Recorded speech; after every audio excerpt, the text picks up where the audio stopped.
Hello, everybody, and welcome back. We are about to start our third round, but we've had a quick schedule audible. We're going to do our fourth match right now, and then our third match we'll do as last. We just have some quick changing things since we're a little bit ahead of schedule, and I think some players weren't anticipating starting so early. So we are going to see the matchup between Ryan Grodzinski against Tom Metelsky. I'm Michael Hoyp. I'm joined still by Flint. How's it going, Flint? Hello. All right. Ooh. It's going well. Ooh. Is that your intro noise now? Oh God, that would get so annoying. I will just say hi, everybody. It's good to be back. I'm looking forward to watching some Magic. All right. Let's look at the bans for these players. All right. So Ryan Grodzinski has brought Tradewind Survival, Enchantress, and Stasis. His Stasis deck has been banned. Tom Metelsky has Mono Blue, Stiflenaught, Landstill, and Sly. His Sly deck has been banned. Flint, do you want to talk about this at all? Well, I know what Ryan is running since he messaged both of us. Yes. So I have some inside info there. So I can only guess for Tom. But I would guess that Tom is going to run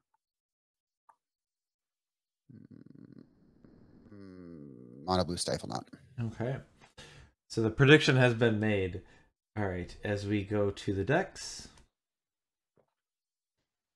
So Ryan will be playing the Tradewind Survival deck. Yeah. So we get to see his trademark deck back in action. He had faced Sly earlier in the series, and now he's banned the Sly deck, so he won't be up against the aggressive red deck. What this deck is trying to do is kind of get into a mid game. It has the options of survival where just the decision trees just explode. You can do so many different things, but one of its main game plans is to have Tradewind Rider and then control the board that way. And then it can just find different ways to win. Anger is actually a pretty important piece in this deck. Giving the creatures haste really increases the impact they have, the turn use, tutor them up for survival. What are you looking to see out of this deck? I'm looking to see some sweet grinding. Okay. Yeah, lots of value. Lots of value. I kind of, when you build this deck, like, this is not a deck we typically see too much in Premodern. It's a deck that I think a lot of people have gravitated to, and then they just kind of find into a different survival shell, whether it be the Elves deck or Full English Breakfast. But Ryan, this one really has Ryan's heart, so I think this is part of the reason why he's playing this 75. So we'll see how it fares for him. And he will be up against the Mono Blue Stiflenaught. So well done, Flint. The flawlessness as it continues, I guess. This deck, a little more straightforward. The monocolor Stiflenaught deck is looking to put a Phyrexian Dreadnought in play and then either stifle the trigger or phase it out so it doesn't have to sacrifice itself. And after that, it's just going to protect it with blue counter magic. And it kind of fills it in with card draw and card filtering. And so a consistent game plan. The one draw of being mono blue is you have access to Wasteland, though. Does Tom not have Wasteland in this list? Negative. Okay. I know I've seen the mono blue Stiflenaught list with Wasteland, but it looks like Tom just has a bunch of islands. So is there anything you want to point out about this particular version or the Dreadnought deck in general?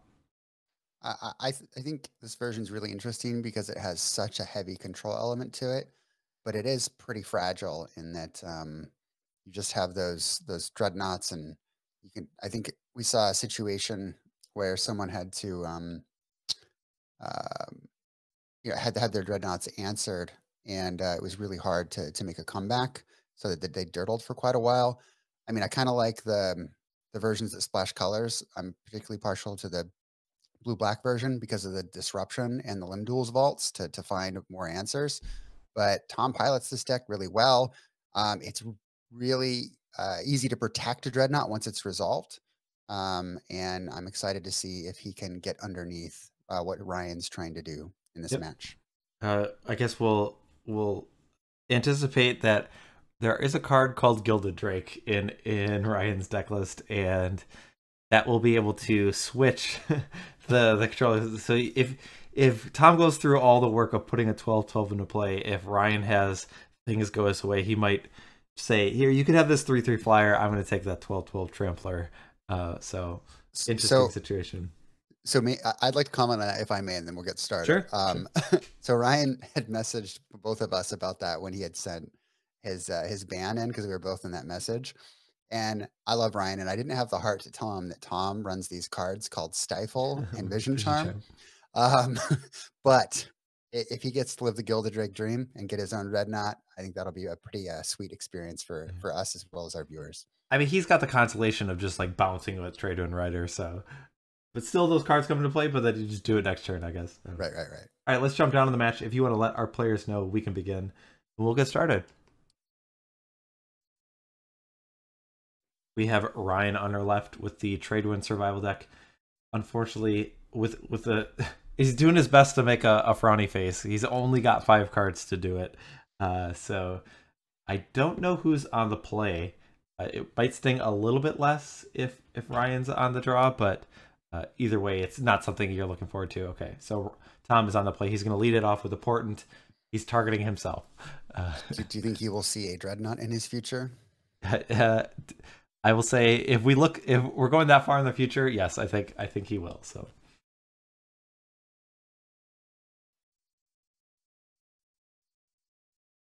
So I think on its face, I think I like the Mono Blue Stifle Knot deck a little bit more.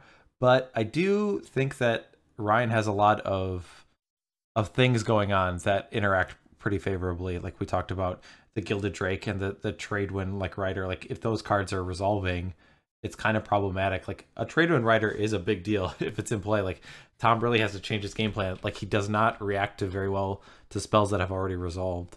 And so I think Ryan does have a lot of tools to fight what Tom's trying to do. A 1/4 for 4 blue mana. How bad could it be? Yeah. It's just a flying blue creature. No flying blue creature that's ever been printed has been a problem. All right.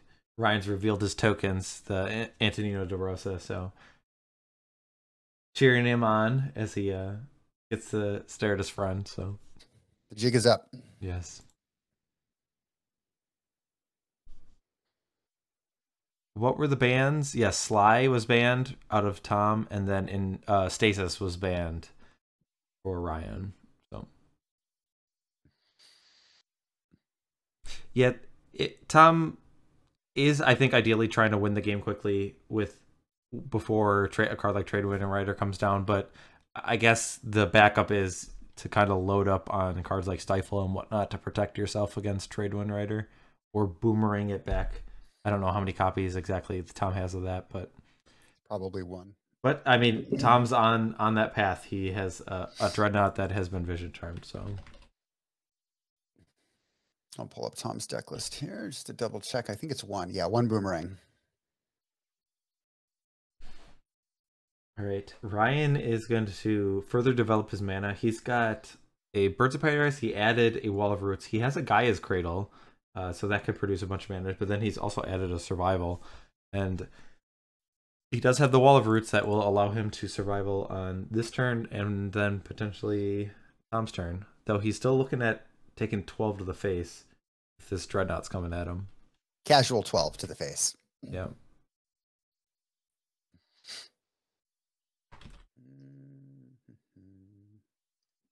So if Ryan's able to get a card like Gilded Drake, or I don't know if there's an Uktabi Orangutan or something in the main, but a card that would immediately answer the Dreadnought, it's very possible that Tom might have an answer to the first one, a foil or a Stifle or maybe a Vision Charm. But how easy is it for Ryan to like get 2 answers to the Dreadnought that he can play? That I think might be the determining factor of whether Ryan can answer this Dreadnought.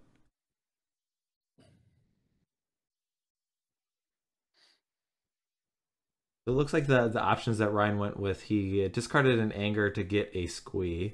So on this turn, he'll be able to discard the Squee to get something. We'll say like a Gilded Drake or something. So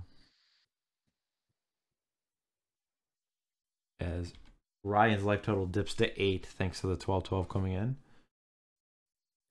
And Textbook game scenario here when you're playing against Dreadnought.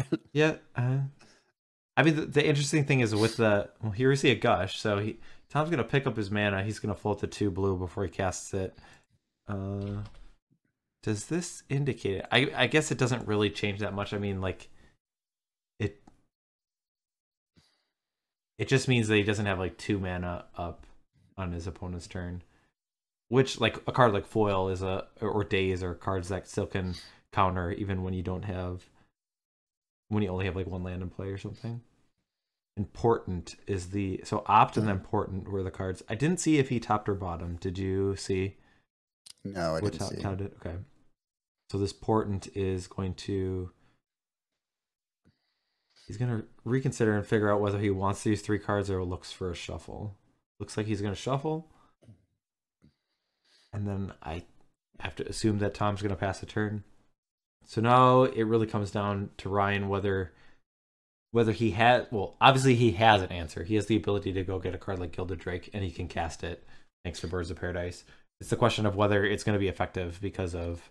Does he have the mana to discard a card, get a Mesmeric Fiend, discard a different, play the Fiend, discard a different creature card, tap the Cradle for 3, discard a different creature card, get the Drake, and then potentially play I don't think he has enough cards in his hand, unless he draws a mana source. Well, I'm just trying to think like... Right now, a limiting factor, he only has 1. He doesn't have access to blue and black, so that line would be best. Right. But he could maybe, if he had enough mana, he could get Uktabi Orangutan. I don't know if that's in his main deck, but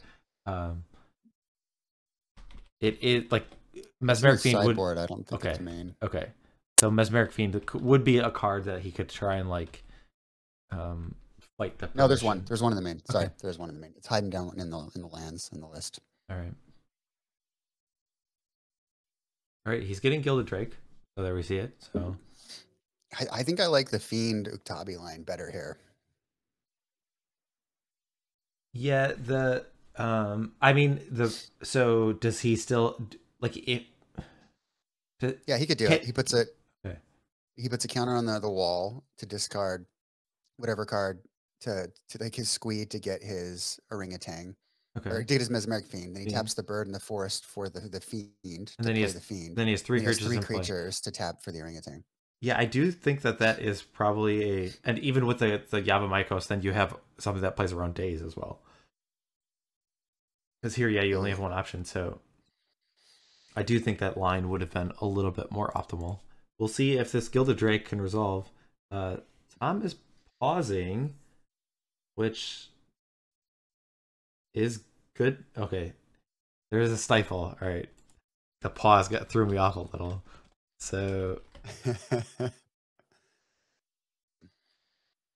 is it possible that just the orangutan is in his hand, or he can get it now, right? Yeah, he can get orangutan now. Yeah, he has 3, 4, 5 mana. Yeah, he could do it. I guess this line is. It still works. And the difference is you have a 3/3 flyer instead of a 1/1 that's nabbed. So yeah, I mean, I guess like this is fine. I think if this works out the way that we intended, then having Uktabi Orangutan seems pretty good.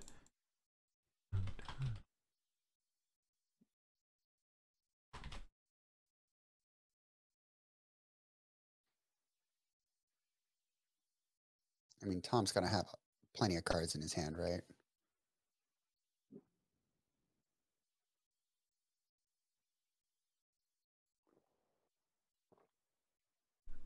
Sorry, what'd you say? I was reading chat. They were talking about the different lines with the Mesmeric Fiends, talking about how counter magic for the Mesmeric Fiend would interact. You wouldn't have the mana. Yeah. I was just wondering how many cards Tom has in his hand. A lot, I think, thanks to Gush. Several. So, is Manowar better than Orangutan? There is an Orangutan, right? Yeah, there is one in the main deck. I mean, he has the Yavimikos. Oh, he had the orangutan in his hand. Oh, okay. All right. Wow.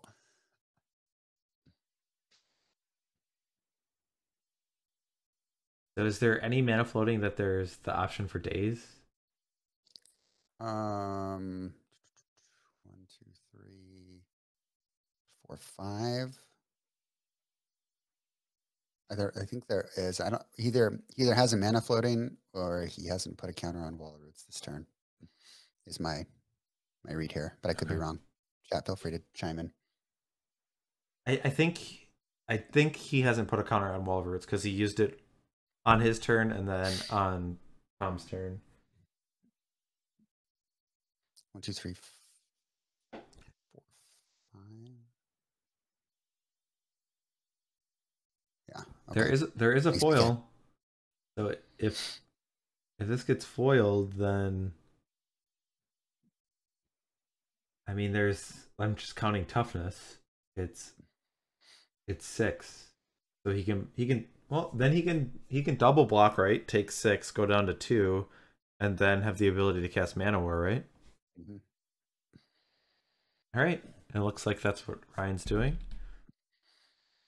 Is it well, I guess I would say is it worth it to take 1 damage to use the survival, but discarding Mana War does not seem like a thing that Ryan is interested in doing.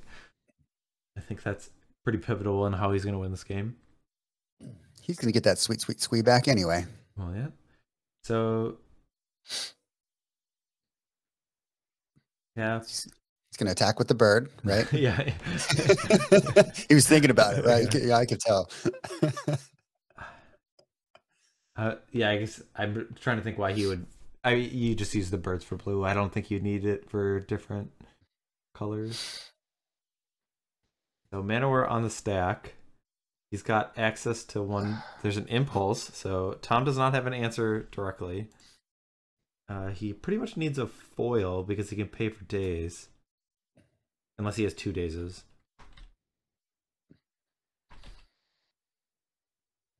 I think I've probably criticized just Mana War and its effectiveness in Premodern, and here we see it really shining. So the Dreadnought goes back to hand, and this is, while it is only 1 mana, it is definitely a creature that does not want to get bounced, because Tom needs to find another Stifle or Vision Charm before that one can reliably come back into play. And now this kind of just gives Ryan the position to get things going. Like, yeah, he has the squee going, so it appears that he has the time to kind of set up shop, and now a card like Tradewind Rider really can just seal the deal. Can you go with Ranger Danger first? Yeah, if you're ever at your peak of your lands where you're not hitting your drops, like this is very good, because especially with a card like Birds of Paradise in play, you're able to net mana above as compared to what you would have. So here he's able to gain mana from this activation. See you later, Wall of Roots. Or Wall of Blossoms, excuse me. Some wall or another. Wall of Roots we did say see you later, but it was just so that Ryan could stay alive, so seems worthy. Yeah. I would say, I'm like, that is a very noble Wall of Roots.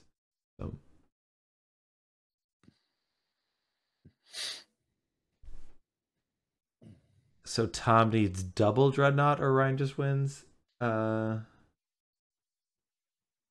mean, if he's just able to resolve 1, then it kind of puts Ryan on the back foot right away, because I think he's out of answers. Like, he's used an Uktabi Orangutan and a Mana War. I don't know if he has a way to pick up the Mana War. If he got like Recurring Nightmare, he'd be able to reanimate the Uktabi, but Chad has said this is the best time to play Mind Bomb. I don't remember what that card does. Do you? Negative. All right, let's bring this one up.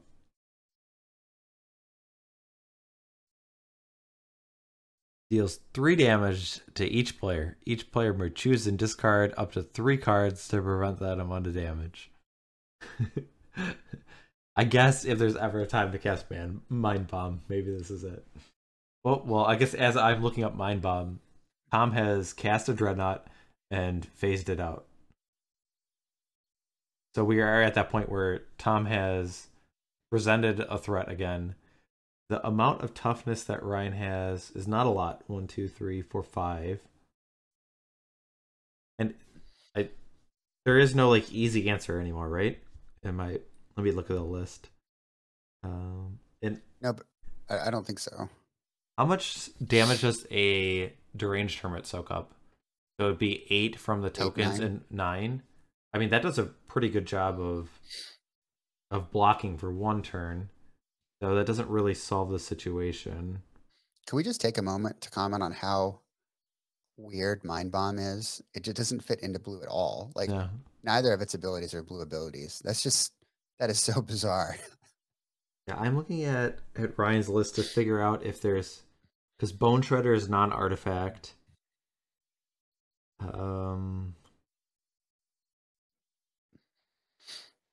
It's basically, I think you would need to get Mountain and Trade Wind Rider, or Trade Wind Rider in play, soak up the damage, and then have it active. He's not running like the Yevamaya Granger, is he? He does have one Granger. So Okay, that might be the first step. I mean, if he thinks he has the time. But well, I I guess he mean, really doesn't with the Dreadnought phased out. the Gaia's Cradle is doing a lot here. Like that opens up a lot of opportunities for him to have a lot of mana. The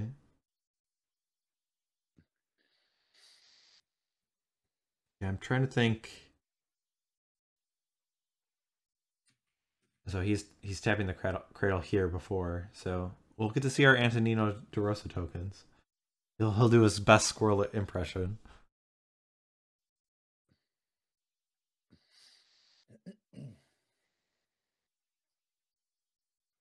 Back in my day, blue had direct damage. Oh no.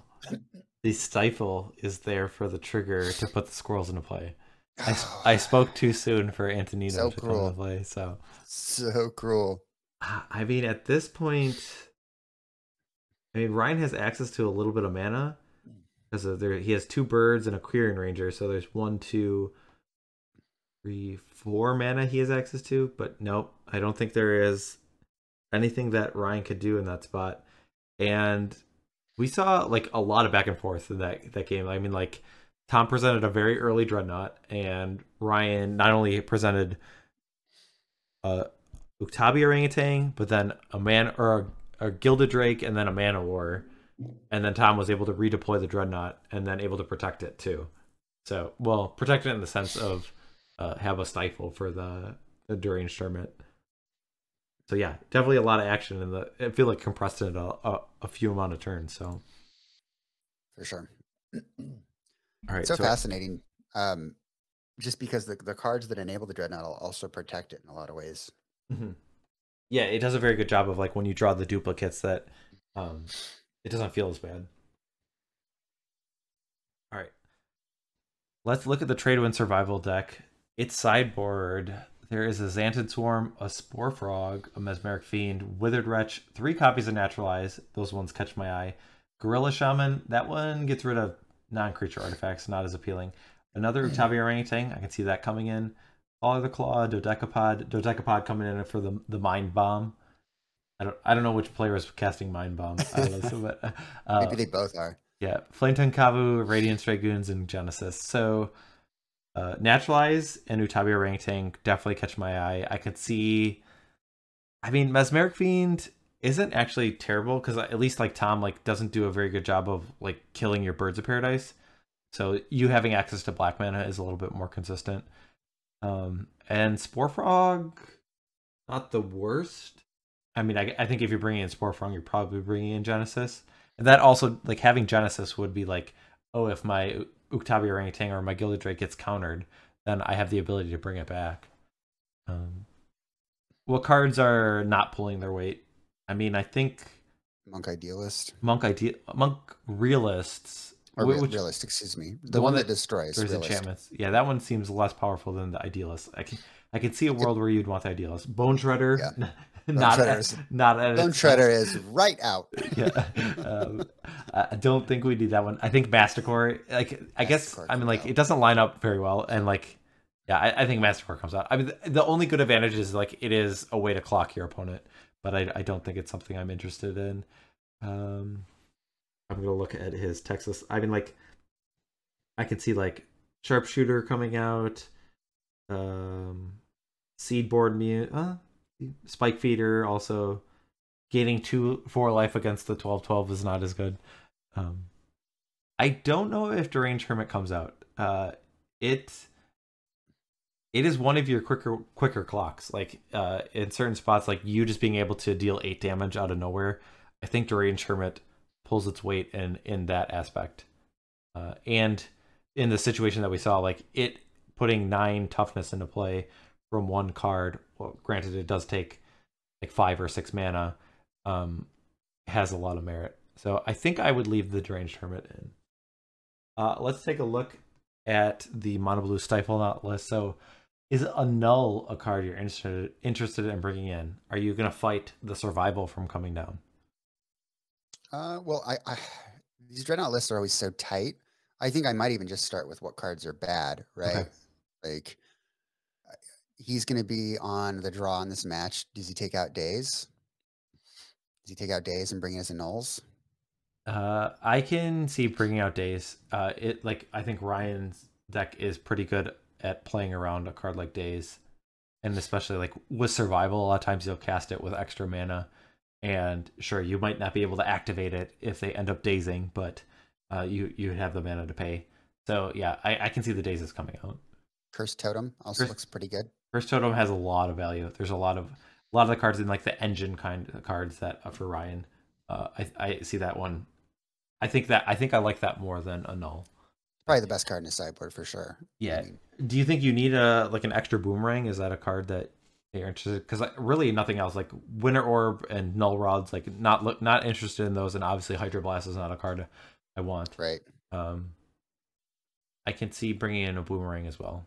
I mean, so there's potentially 7 cards I'm interested in. I do think the 4 Dazes are pretty poor. And beyond that, I don't know if you...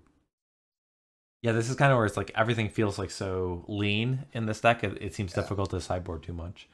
He's got 17 lands, so you can't really take out the cantrips. Yeah. But maybe you take out the Days and you start with 2 Annul and 2. There is a misdirection tucked in there, right? Like at the bottom. I think that probably is a card that because that only gets like it doesn't get abilities. So I think. Oh yeah, we can probably take that out. I think the misdirection comes out. That is what I'm seeing, right? Yeah, there is a main deck misdirection. Yeah, yeah. So. Okay. All right. Players are shuffling up. Let's jump down back to the match. And what were our players telling us? That Ryan had mulligan to 6? I think that's what we're saying. Yes. If you want to let them know that we can start, just in case they're waiting for us. Okay. Way ahead of you. All right. Perfect.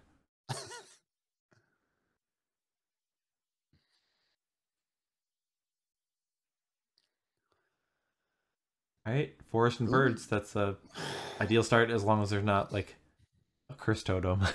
So it's a bold move, Cotton.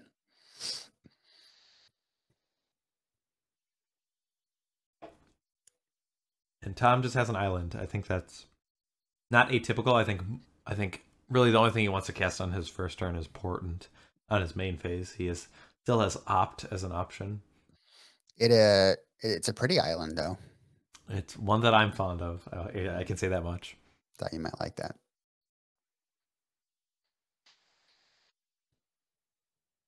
All right. So Ryan just passing. Oof. I'm trying to think if that indicates. I mean, it could be he has a hit and like with a card like Naturalize, or just. I mean, like even if he just spends his next turn like casting Trade-Wind Rider, that doesn't seem even that bad.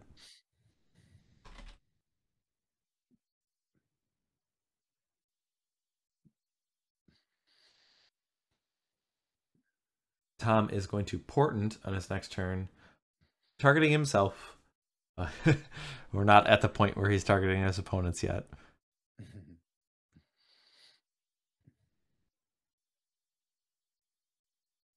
Have you cast a Portent on your opponent yet? Have I? Yeah. Not in webcam games, no. Okay. I'm pretty sure I have. I don't know. I think you have. I probably have. I know it's definitely happened to you because I've seen it in some. Oh yeah, it definitely happened to me. Yes, yeah. I do. But Xantid Swarm. All right. I mean, like we didn't really talk about this one. I kind of overlooked it, but I guess there is a decent amount of permission. The 0-1 flyer out of the green deck. The nettlesome insect. All right. Let's see if it gets to do some work here. Okay. Resolves. Mike Arnold says that Pietro did it to me twice last week, I think referring to Portland. So I don't know if it's more surprising that that happened or that Pietro was playing something other than Sly. So I think he's playing in the 64 gauntlet or whatever. So okay. Yeah. yeah. Yeah, let's talk a little bit. I think we might have mentioned it in some of the other streams, but one of the projects that Michael Arnold has is the 64 deck gauntlet. Do you want to talk a little bit about that briefly? Yeah. So he's been putting together and refining that list for quite a while now. I was able to participate in the first season of that. It was a lot of fun. But he curates a list of decks. And technically it's 70 or it's 56 decks. And then there are 8 players who they do a draft. They roll to see who gets to draft first, but they go through and they draft a deck per player. And then after all the decks are drafted, every player has 7 decks, and then they get to build an 8th deck of their choice as kind of their rogue deck and play it in a single elimination tournament. And this year he's doing a European bracket and a North American bracket as well, as I understand it. So that's a lot of magic. That's a lot of content. And it'll be really interesting to see how that shakes out, especially if you're among the folks who put a bracket together. Mm-hmm. So March Madness style, there were brackets for predicting the wins, and it's always fun to see who gets the closest with those predictions. There was a major upset, though, right? Yeah, I was just saying, were you able to fill out any brackets this year? I actually filled out 1 of 2, Okay. so better than last year when I forgot. So I filled out the European bracket, I think, Right. but I missed the other one. All right, I don't even remember who I picked to win, but I know, like, I do remember, like, my top 4. One of the decks I thought was, like, very, not like a top tier pre-modern deck. I just thought the matchups really lined up well. Let's quick brief people what's going on in this game. Like, Ryan's been attacking with his 0-1 so that he can make sure he casts a Birds of Paradise that resolves properly, and Tom's been filtering through his deck with another port and now an Impulse. So a lot of 0-1 flyers. Yeah. Thank you, MTG Misprint. Yeah. That looks pretty spot on. Yeah. Let's get some Orcish Oriflammes in here or something. Yeah. 0-1 flying aggro. I would say, I think when I was very little, I thought about like trying to build an aggressive mono green deck with like Bone Splitters and Might of Oaks that played both Xantid Swarm and Birds of Paradise and Giant Cross and whatnot, but never actually put it to paper. But I remember I was at work and this was a deck that was coming to my mind. But hey, I think you could build that in pre-modern, right? Probably. It also had Oaks his legacy. It had Ornithopter in the deck as well. Oh, you're set. So no Bone Splitter. I guess you have Rancor. So that is an easy substitute. So watch out, December monthly. Yeah. Oib's coming for you in the air. Recurring Nightmare has come into play for Ryan, though kind of in a spot where it's not really doing much. There is not a survival in play, and there's no creatures in the graveyard. Though it is a weird way. I mean, I guess I was going to say to protect against counter magic, but Ryan already has the Xantid Swarm, so he's kind of set on that front. So if you're Tom, what are you trying to do here? Resolve 2 Dreadnoughts in the same turn? Well, I mean, are you, like, just from the 3 cards in Ryan's hand, are you just assuming that he has a card like Naturalize or an Answer? So. Just kind of how... I mean, Ryan did mulligan to 6, but he really hasn't done anything impressive by any means. So I definitely can see, if you're from Tom's perspective, that you're expecting that Ryan to have some amount of resistance. I mean, even if you have a card like an extra copy of Stifle or Vision Charm, those do fight very well against a lot of the answers that Ryan has. So, though I guess with Recurring Nightmare, maybe that kind of changes things. I don't know. Is it practical to put 2 Dreadnoughts into play like that, like in an early part of the game? I don't know. It's kind of asking a lot, I feel like. So now Ryan's starting to actually do something, right? He's developed his mana. He's resolved his survival. I think that's going to have to force Tom into to putting some pressure on, because the longer this game goes with survival in place, we all know, the lower Tom's chances of winning become. Yeah. Uh, yeah, if Tom has like the combo and he was kind of waiting for an opportune time, like hoping that his hand could get a little bit better, I think maybe he might have to take the risk. And it, frankly, it might even be too late. Like, I think Ryan has a lot of tools at his disposal thanks to what he has in play already, and especially with that Xantid Swarm, can really counteract a lot of the access that Tom tries to interact with, which would be counter magic, like cards like Foil or even just like Vision Charm. Like I guess I didn't even think of that. Like if you attack with the Xantid Swarm and then try to Tabi orienting a Dreadnought, you're not able to stifle or Vision Charm it.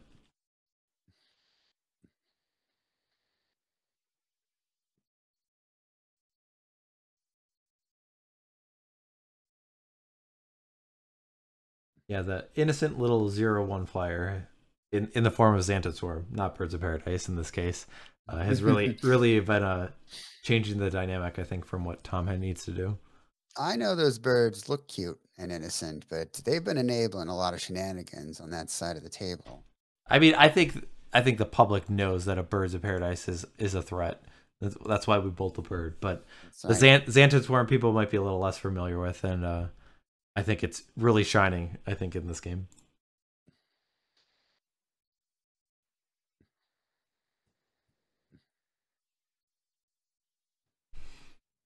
All right, we got some action for Tom where he's gushing and now casting a Dreadnought. His response will be in the form of, I guess if you have the choice between Stifle and Vision Charm, Stifle. I think I would pick Vision Charm. It would keep it away from Uktabi Orangutans or Mana Wars this turn. I think I would pick Stifle, because I think next turn, if Ryan just attacks, then the Dreadnoughts. Um, well, I guess it doesn't matter if it's phased out. Never mind. Never mind. Um, there's the second Dreadnought. All right, we have a Reality Ripple. That is the form that is getting this. So this is the ninth copy of Stifle in here. And a third Dreadnought and a Vision. That would be impressive. That I would be guess pretty I amazing. guess I guess I doubted the ability of this deck to put together two Dreadnoughts. I mean, we're kind of in the mid to late game, but this does feel a little bit quicker than maybe I would have anticipated. So we'll see what Ryan's gonna do. I mean, so because his instant speed answers are a card like Naturalize, right? And Yes. if he's doing stuff on Tom's turn, the Xantid Swarm trigger will not come into play. So maybe his best option is just to put some toughness into play with, like, if you get Deranged Hermit and sacrifice it with Recurring Nightmare and then bring it back, you have a lot of toughness. That's 16 toughness just from the tokens. Mhm. I think that would be something I'm interested in. Spore Frog, yes, that's also the problem with Spore Frog is you're vulnerable. Stifle. You're vulnerable to Stifle, which I think you kind of have to think Tom have. All right, Ryan's gonna have access to his deck, so if the Deranged Hermit's still in the deck, I think it, at least from my understanding, seems like a pretty good line. Well, he can't stifle the Hermit trigger because he get attacked with the Xantid Swarm on this turn. Correct. So anything that he's doing on his own turn, he kind of has the built-in protection thanks to the Xantid Swarm. But if he's going to try and interact on Tom's turn, which cards like the Spore Frog or a Naturalize, then Tom has a lot more uh, control of what he can do.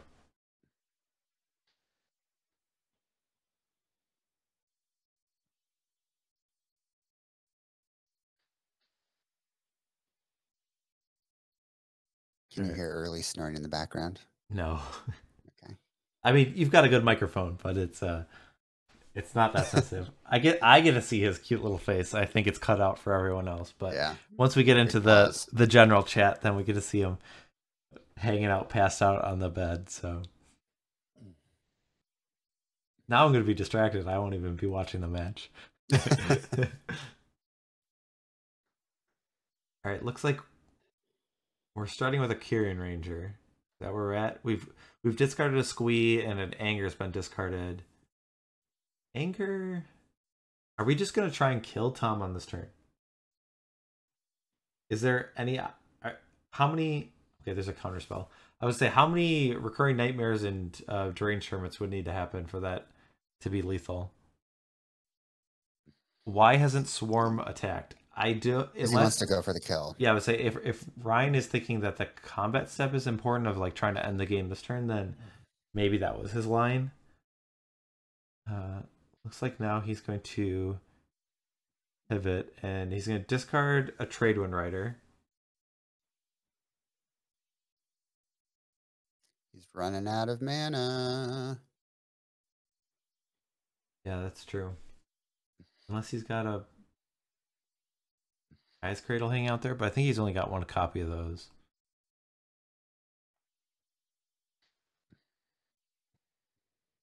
In the immortal words of the OG Diablo wizard or sorcerer, not enough mana. What is Ryan doing? I mean, it's possible that the Deranged Hermit that we talked about was sideboarded out. So, and he's thinking of what is the best way for me to have a chance if Tom untaps. And I guess it would be. I mean, it's you kind of have to do both where you have to kind of try and like play like Mana Wars or Octavia Orangutangs, but then also have enough toughness into play to survive the next turn. I'm not sure. He needs like a cradle for Granger, and then he needs to get a mountain and then return Recurring Nightmare, sack his wall, get his Tradewind Rider, and go from there. I don't know. That's one possibility, but Yeah, I do think maybe skipping the combat with his Anted Swarm is going to cost him. They've been too greedy. Yeah, no mountain, no haste. That's I guess something that like I kind of just assumed that the anger is in the graveyard, but there's not a mountain in play. It's not like a trivial thing. So, the haste that I think I was assuming in a lot of the lines I was taking is not online currently.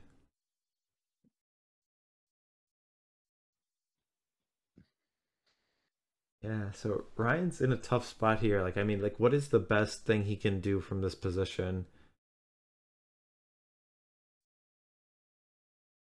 I mean, assuming he has a card like Naturalize, you could try that, but I think I mean, it's still possible that one resolve that like Tom doesn't have a counterspell, another counterspell, or a foil.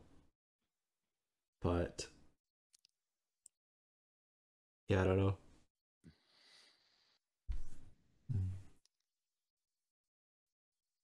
It's not looking good for our Tradewind hero.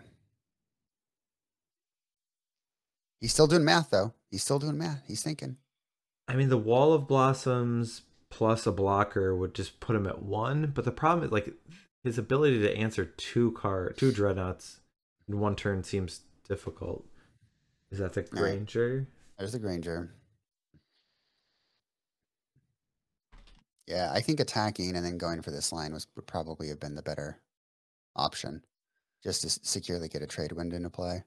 Although it's highly likely that that Tom's got a stifle, but at least if he had, well, I was going to say if he had a Quarian Ranger right in play that hadn't have been countered, he can in theory activate Tradewind twice, but I don't know if he would have enough other creatures to do that because he has to tap 2 others, right?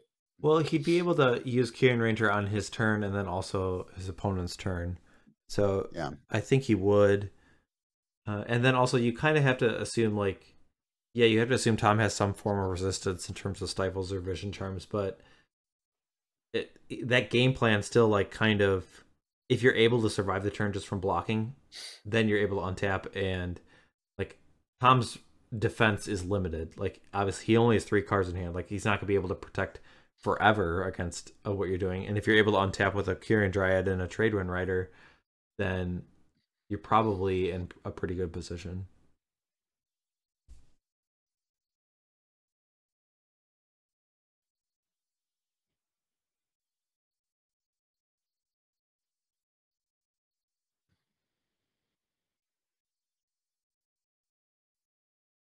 All right, so the mountain is in play. So creatures do have haste for Ryan, but I don't know if that changes really anything.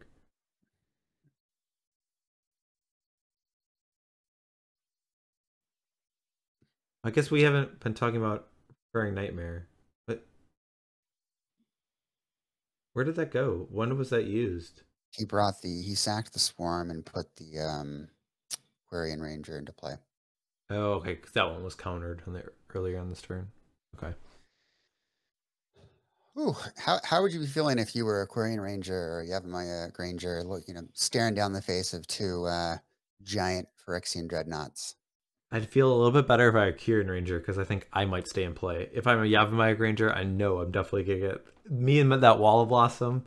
We're gonna be Taking one for the team. yeah, soaking up some damage. So I mean that's 6 toughness, and if you're attacking for 24, that's 18 damage. So that at least gives Ryan an untap, right? Is there anything Ryan would have to be afraid? There's no tricks like Tom would have. You can't phase out any of those creatures. So Ryan will get an untap, right? Okay, boomerang. Boomerang, yes. Chat, thank you, chat. Comical flop. Yeah, boomerang would change the play very much. So that is something that you would need to consider. But I don't think Ryan can really make a block and play around boomerang. No. I mean, Tom has one in his main deck. Maybe he brought in the second one, but I mean, he's already had a hell of a hand. If Yep. he has boomerang, that's just the Yeah, I think you just tip your hat and ridiculous say like, icing on the yeah, cake. yeah. Yeah. Like, I think you're.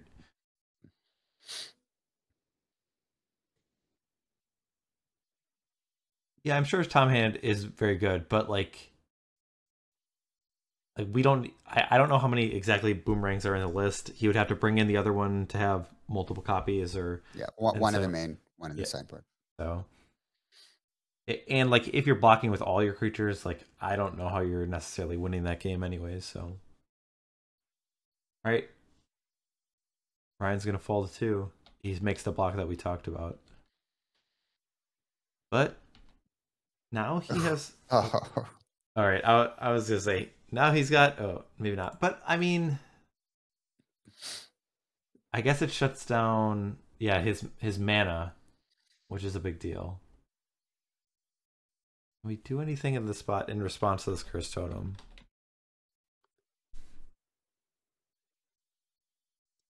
Well, okay, so curse totem basically kind of shuts off recurring nightmare, that engine, and Tradewind. But cards like Mana War and Utabi Orangutan still have some value. hope he can survival here. Very nice, PK. So we have to think that Ryan has at least one naturalizing in his hand, right?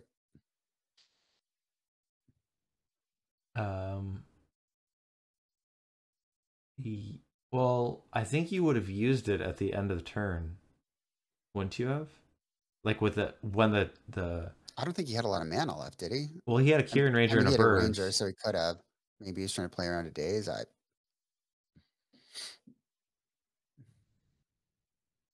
I think I would have tried to do it like because you're constricted on mana on this turn. Like I think I would have tried to use a naturalize. Maybe I mean maybe you'd even use a naturalize on the curse totem.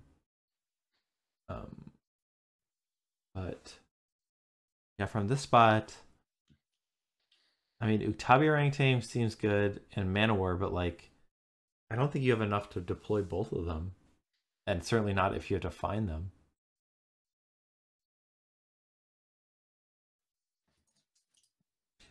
Yeah, chat. I was saying it shuts off the recurring nightmare engine in the sense of that he's relying on the Birds of Paradise to cast those. Like he's very few mana sources that can cast the black mana otherwise. What does the Diablo 1 sorcerer say? Not enough mana. Not the correct type of mana. Not the correct colored mana.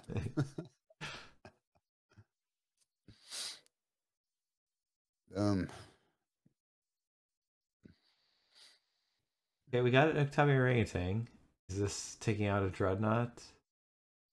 But then kind of like what are you doing after that? Oh, good question. Sorry for the yawn, everyone. Looks Long like day at work. that's not even an option. The counter spell is going to answer the orangutan. No wait for you. Tale as old as time.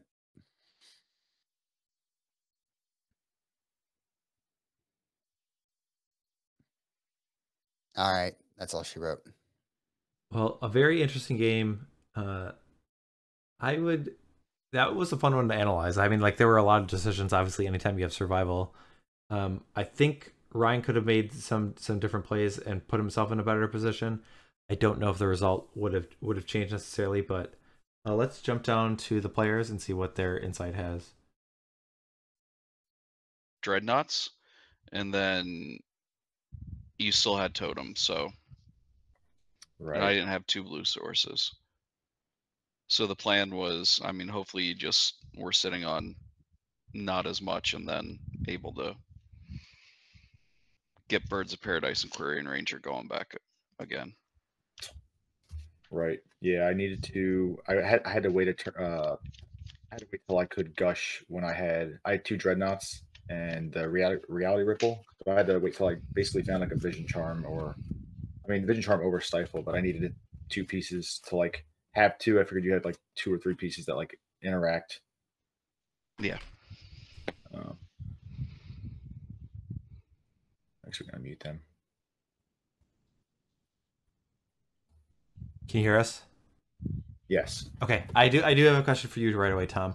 So the second game, where you waited to deploy 2 dreadnoughts on the same turn, was that always the game plan, or was it kind of how your hand shaped out? What led you down that path? Nah, yeah, it wasn't the game plan from the beginning. It was how my hand like kind of was set. So like, I think I had like a dreadnought in my opener with no way to like get it through, and then he started developing a lot of mana, and I think I impulsed and found it was like dreadnought island vision charm. So I was like, okay, I can't put 2 dreadnoughts on the bottom. So I was like, I found the second one, put that in my hand. I was like, I have much better chances here to find a vision charm or a stifle. And then when I couldn't play a land anymore. I didn't want to just start discarding. So on 7, when I didn't draw a land, I think it was my 5th land drop, I gushed into vision charm. I think it was another island. And then I could like deploy both, and like my hands, like the Xanadu was doing some work, but like I was like, if I deploy both and now they can both phase out, I can put them in this awkward situation where I'm attacking on my turn and have the counter spells up for like naturalize or something. Yep.